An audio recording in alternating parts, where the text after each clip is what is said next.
இப்படி சுட இருக்கு. டேய், எங்க வீட்டுல ஏதாச்சும் இன்வெஸ்ட் பண்ணலாம்னு நினைக்கிறாங்கடா. ஆனா எதை இன்வெஸ்ட் பண்றாங்கன்னே தெரியலடா. பேசாம கோல்ட்ல இன்வெஸ்ட் பண்ணலாமா? கோல்ட்ல இன்வெஸ்ட் பண்ணா விலை இன்னைக்கு ஏறும் நாளைக்கு இறங்கும். அதெல்லாம் வேணாம். அப்ப ஸ்டாக் மார்க்கெட், ரிஸ்க், பிசினஸ், படுத்துரும், வட்டிக்குள்ளா, ஏமாத்திடுவாங்க. லேண்ட். Good idea.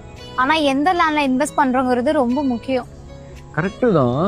நான் வேணா உங்களுக்கு ஒரு ஐடியா சொல்லட்டுமா? என்னது? நீ ட்ரீம் சிட்டி பத்தி கேள்விப்பட்டிருக்கியா?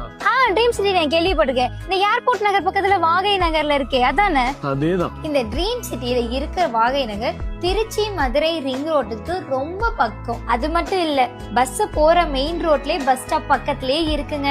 எல்லாத்தையும் தாண்டி ரொம்ப பெரிய விஷயம், நம்ம லேண்ட சுத்தி ஒரு ஊரே வரப்போகுது. 1000 வீட்டு மனைகள் ஒரே இடத்தில் இருக்கு.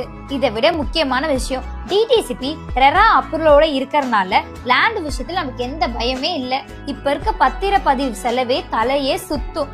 ஆனா அந்த பத்திரப்பதிவே இலவசமா குடுக்கறாங்க. அப்பாடா, இன்வெஸ்ட் பண்றதுக்கு நல்ல இடம் கிடைச்சிருச்சு.